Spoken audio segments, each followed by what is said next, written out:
¿Qué tal amigos? Sean bienvenidos a una nueva entrega de su programa Enfoques Jurídicos. Boris de León, su servidor, les da las gracias por la sintonía. En esta oportunidad contaremos con la grata presencia de la licenciada Linet La Antigua, abogada especialista en Derecho de los Negocios y socia fundadora de la firma Legalitas, con quien vamos a hablar acerca de la importancia que tiene en el mundo de los negocios la noción de los datos personales y cómo estos están protegidos por la Ley 172-13, que precisamente es la norma que protege en nuestro país a los datos de carácter personal. No se vayan, que regresamos en breve. Bien amigos, estamos de regreso en Enfoques Jurídicos. Bienvenida Linet al programa. Muchísimas gracias, Boris, por tenernos aquí con ustedes. Para nosotros es un verdadero y grato honor ser parte de este maravilloso programa, en donde definitivamente se discuten temas de alta importancia y relevancia para el entramado jurídico de la República Dominicana. Gracias. Y Linet, tu presencia no puede ser más oportuna porque precisamente estamos ya, digamos que unas semanas después de lo que ocurrió en Estados Unidos con el caso de Facebook y pues el problema que tuvo su plataforma en cuanto a la privacidad de los datos de sus usuarios. Y esto nos conduce a pensar sobre la importancia que tienen los datos de carácter personal en el mundo de los negocios. ¿Qué puedes decirnos al respecto? Sí, definitivamente los datos personales son altamente importantes, digamos que es uno de los activos principales para las personas físicas como para las entidades privadas, las personas jurídicas. De los datos personales se pueden derivar muchísimas consecuencias que pueden afectar directamente tu vida, los negocios, tus estudios o tu desarrollo como ser humano o como empresa. Por lo tanto, es importante y crucial tomar en cuenta que estos sean protegidos y manejados con el criterio que debe de primar en este tipo de situaciones y tomando en cuenta la segregación de los tipos de datos que existe de conformidad con la ley dominicana, que viene como consecuencia de justamente entramados internacionales que se han venido adecuando a esta nueva era tecnológica que estamos viviendo. Entonces, a raíz de eso, pues hay mucha intención internacional pues de manejar los datos. Vemos que hay un criterio en Europa que prima un poco más, digamos, limitado y proteccionista, y vemos que en otras regiones del mundo hay un criterio un poco más abierto en ese sentido. Entonces vemos cómo suceden casos como entonces el de Facebook, que tiene un impacto grandísimo en lo que es incluso la posibilidad de decidir e influir en la capacidad de que las personas puedan tomar decisiones en base a tus propias influencias. Sí, precisamente, porque esto es lo que se ha, digamos que puesto en el tapete, el tema de que de alguna manera pues ya existen herramientas y estrategias de marketing o de mercadeo para influenciar en el público a partir de las informaciones que se tienen. Y un caso muy famoso es el caso de Facebook, de cómo Amazon, de cómo Amazon a partir de una compra de un producto inmediatamente te empieza a hacer sugerencias que tienen que ver con tu historial de compra o con tu historial en cuanto a cómo tú te manejas en el mundo del internet. Y esa facilidad de transferencia de datos, la facilidad de archivar los datos, hace que los datos se conviertan en un activo. Y has mencionado el tema de la ley en República Dominicana, que es la ley 172-13. ¿Cómo nuestra ley protege los datos personales de los dominicanos? Es una ley bastante nutrida que viene a definir el entramado jurídico que tiene que ver con los datos personales. En la misma se define un objeto muy específico y es cuidar principalmente el honor y la privacidad de la persona. No distingue el tipo de persona, por lo tanto aplica para personas físicas como personas jurídicas, y luego más adelante habla sobre una serie de principios y necesidades puntuales que deben de primar al momento de tratarse datos de cierta relevancia.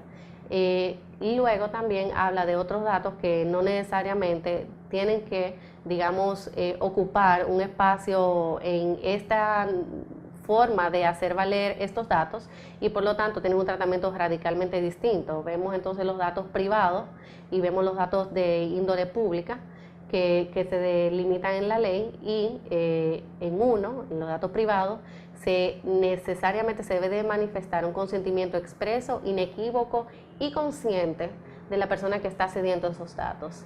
Eso lo exige la ley. Eso lo exige la ley.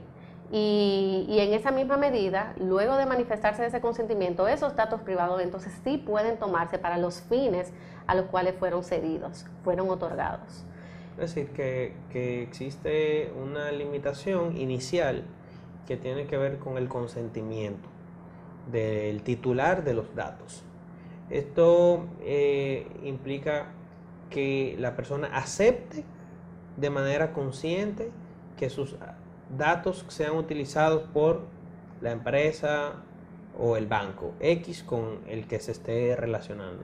Así es correcto. La intención de la ley es justamente que para cuidar que esos datos no se manejen para otros fines que no sean lo que ellos inicialmente van a requerir, pues entonces para hacer uso de esa data a su vez y poder comercializarla, porque vemos que existen listas mercadológicas que hasta cierto punto son públicas, lo define así la ley, pero luego hay otras informaciones que se le pueden agregar que son de carácter privado y que necesitan del consentimiento inequívoco de esa persona que se está sumando en ese listado. Es decir, que ahí existe una distinción. ¿Cuáles vendrían siendo esas listas mercadológicas? Las listas mercadológicas son de carácter público, son una de las excepciones que define la ley, llama mucho la atención. Listas mercadológicas, ¿a qué se refieren con eso? Pues la ley define lista mercadológica como aquel listado comercialmente hábil para que se pueda, digamos, manejar en el comercio y bueno, pues sacar remuneración en ese sentido, o utilizarlo a beneficio propio de la persona que detente el listado. Pero ese listado solamente puede tener 3 datos. Y la ley es muy expresa en ese sentido. El primer dato es el nombre completo de la persona, el segundo dato es el documento de identidad de la persona, y el tercer dato son datos biográficos. Ahí queda un poquito ambiguo y amplio a qué significa datos biográficos, pero obviamente tendrán que ser datos que no afecten el honor y la privacidad de la persona. Entonces volvemos al objeto principal de la ley. Muy bien. ¿Hay algunas otras excepciones al tema, por ejemplo, del consentimiento del titular de los datos? Sí, existen otras excepciones también sumamente relevantes para cualquier persona que quiera, digamos, conocer por qué se ha manejado ese dato sin su consentimiento, y es, por ejemplo, para fines policiales, para fines judiciales, aquellos datos que se recaben como consecuencia de una orden jurídica, de una orden emitida por un juez competente, también aquellos datos que tengan que ver con enfermedades contagiosas que tengan alto impacto o que pudieran tener alto impacto negativo, digamos, en la población por tema de sanidad o por objeto de estudios. O sea, que hay algunos, digamos que, intereses públicos que obligan a que, digamos que exista una excepción al respecto del consentimiento inicialmente. Y la lista mercadológica, claro, que está dentro de esas excepciones. Claro. ¿Y cuál viene siendo, por ejemplo, la definición del dato de carácter personal entonces? Si de hecho el nombre y la cédula de una persona o el número de su documento de identificación pueden ser considerados como datos personales, pero cualquier otro dato también entra dentro de esa categoría. Cualquier otro dato referido a una persona entra dentro de esa categoría de datos especialmente protegidos. Bueno, la ley con respecto a los datos especialmente protegidos no enumera los tipos de datos. Sí saca de los datos especialmente protegidos el nombre y la cédula de la persona. Y esto sucede principalmente por el tema de las excepciones que además, fuera del orden público, tienen las instituciones, las empresas de información crediticia. Entonces las empresas de información crediticia también se nutren de una data que a su vez pueden comercializar con ella. Entonces esta excepción puntual empresarial, no de orden público, también sucede y dentro de las informaciones que se recaban en esa plataforma o esas plataformas, Están los números de teléfono, las direcciones de las personas, cómo se ha comportado su parte financiera principalmente, porque es a la que generalmente se le tiene interés en las instituciones de intermediación, las instituciones de información crediticia. Y qué bueno que mencionas a ese tipo de entidades, porque en nuestro país lo que comúnmente se ve en materia de datos personales son precisamente conflictos relacionados a las informaciones que se hacen constar en esas plataformas. Por lo general, informaciones que no están actualizadas y que entonces afectan el score o la puntuación crediticia de las personas, conllevando incluso, digamos que una dificultad para estas acceder a servicios como financiamientos o tarjetas de crédito e incluso servicios telefónicos. Sí, ese ámbito de, digamos que esos archivos es bastante interesante y nos preguntamos si esta ley 172-13 de alguna manera pues mantiene el estatus de estas entidades o también se les requiere a estas entidades el tema de obtener el consentimiento de los titulares. ¿Cómo se verifica en la práctica? Porque esto es una ley que, si bien es una ley del 2013, es poco conocida por la población. Muy bien, eso es una excelente pregunta y de hecho es altamente pertinente para los fines que interesa. ¿Por qué? Porque las entidades de información crediticia, cuando generan una información que no es exacta, el consumidor tiene el derecho a la rectificativa de esa información. Entonces deben de existir los canales y las vías hábiles y habilitadas por esos actores que suben la data y que al mismo tiempo la traspasan a la institución y que la institución a su vez haga los arreglos de lugar para evitar cualquier tipo de consecuencia jurídica mayor, como por ejemplo algún daño o perjuicio, como consecuencia de un score mal aplicado que le impidió a ese ser humano pues desarrollarse en el comercio de una manera más adecuada. En ese sentido, se han emitido unas resoluciones o una serie de lineamientos en donde las entidades de información crediticia ya le están permitiendo a la persona, por lo menos 2 veces al año, revisar de manera gratuita su crédito. O sea que ya uno puede de manera gratuita acceder directamente a la información que existe sobre la persona. En esas entidades. Entonces, con esa información, esa persona tiene el derecho de verla de manera gratuita, porque también la ley prevé el principio de accesibilidad de la información. Tú tienes que tener derecho a saber qué dice tu información, qué hay de ti. Claro. Entonces, en base a ese principio, pues veo en el mercado que existen empresas que permiten hasta 2 veces al usuario acceder a su propio crédito para verificar el estatus y poder de alguna manera conocer si hay algún tipo de incongruencia que no esté, digamos, a la orden del día con respecto a su realidad vigente. Y automáticamente esa persona debe de tener los mecanismos de impronta y de acercamiento y de diligencia pues para solicitar la enmienda. Si luego de eso, en un plazo razonable, incluso tal vez por ordenanza jurídica, no hay ningún tipo de reacción de parte de las personas que deben de enmendar la información, pues entonces eso pudiera recaer en una acción judicial o en un derecho lesionado que definitivamente pudiera generar daños y perjuicios. Así que ojo con eso, realmente es muy importante y es muy relevante que esas instituciones o que todos esos actores pues pongan una información lícita, cierta y comprobable. En el caso entonces de que el usuario quiera decir lo contrario, pues entonces que tengan manera de defenderse o que sean lo suficientemente diligentes para que de manera proactiva e inmediata puedan entonces eliminar ese daño. Perfecto. Vamos a hacer una breve pausa comercial, Linet. Regresamos en breve, amigos. Bien, amigos, estamos de regreso en su programa Enfoques Jurídicos.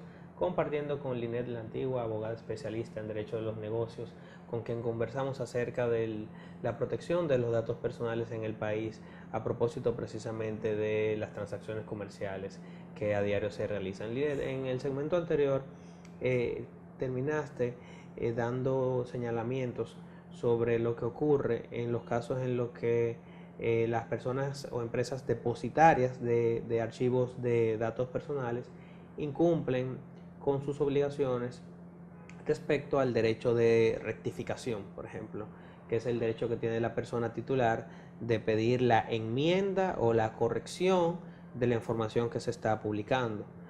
¿Y qué ocurre ante ese incumplimiento? Señalabas que si dentro de plazos razonables no se atiende el requerimiento de una persona, eso puede dar lugar a daños y perjuicios.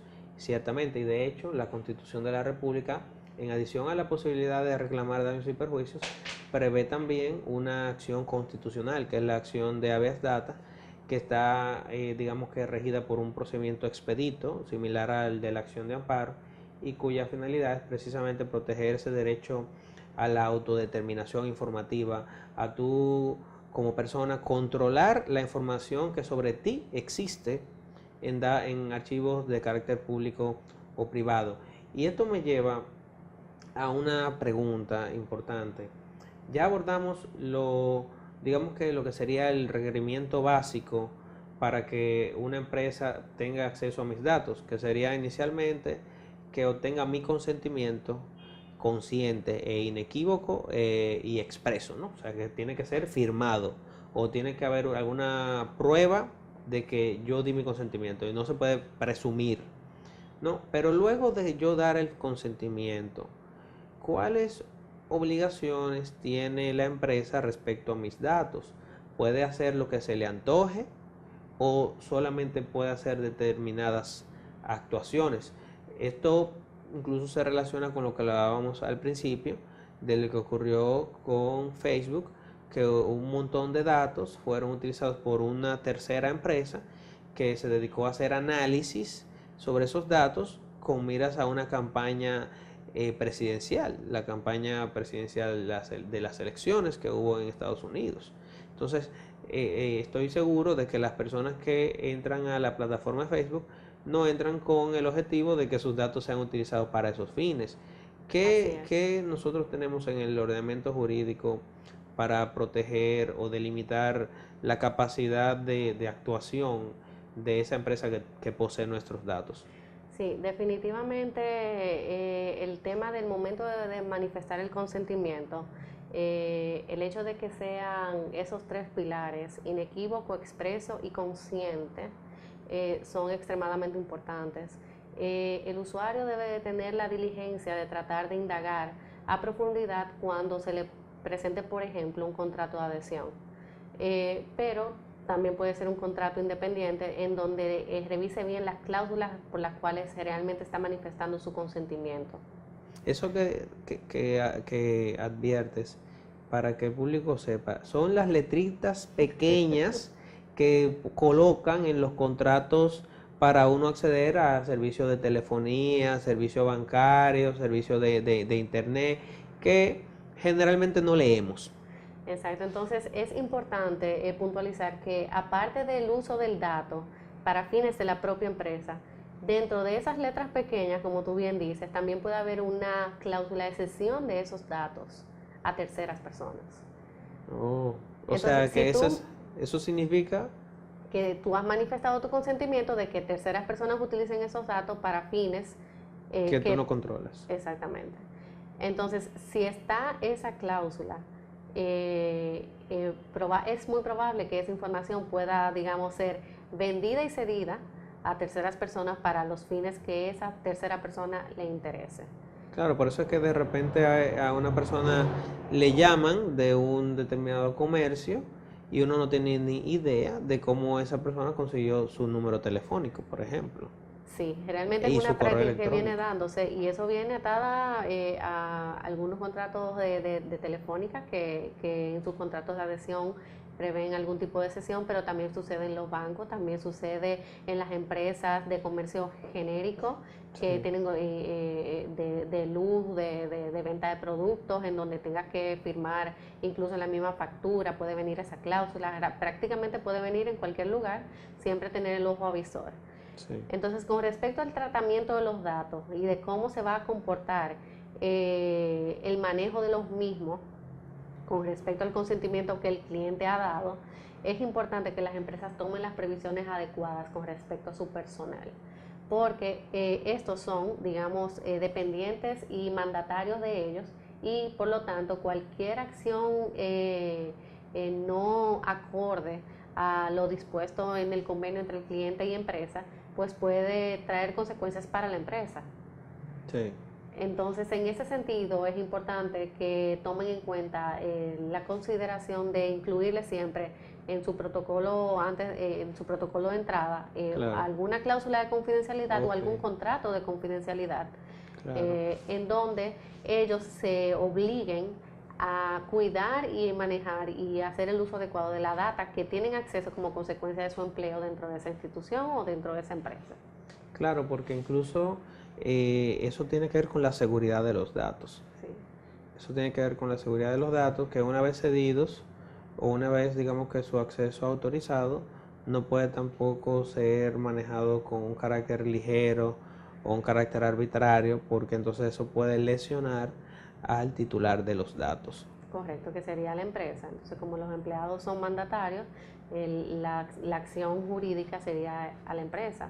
Claro. Tal vez ni siquiera directamente al empleado, aunque el empleado a su vez puede ser contrademandado por la empresa, claro, pero realmente el que va a tener que dar la cara por esa inacción es la empresa, a menos que la empresa tenga su cláusula, su disclosure, o sea, sí, y con eso pueda de alguna manera robustecer y traer en intervención forzosa a la persona que realmente ocasionó los daños. Claro, estos casos de protección de datos personales, en nuestro país todavía, digamos que estamos en la fase digamos que el interés financiero, las oficinas de información crediticia, eso es lo que más, digamos que podría resultarles familiar a los televidentes. Pero esto ya poco a poco va ampliando su ámbito de influencia, y es lo que se está viendo a nivel internacional. Ya incluso en nuestro país también contamos con una ley que protege la remisión de correo no deseado o spam, y próximamente, en los años que faltan por venir, seguramente vamos a tener algún tipo de protección para la información incluso que se coloque en las redes sociales. Es un tema que también ya fuera, sobre todo, es considerado incluso por los empleadores, y hay todo un debate sobre la posibilidad de acceder a esa información de parte de empresas para, digamos, que tener un control previo del personal que va a contratar. O sea que este es un tema sumamente novedoso que va a meritar pues futuras entregas, y esperamos contar con tu presencia, Linet, ya claro que sí, hoy hemos llegado ya al final de esta primera, digamos que introducción a lo que es la protección de los datos personales vinculados al tema de los negocios y las transacciones comerciales. Amigos, gracias por su sintonía y nos vemos en una próxima entrega.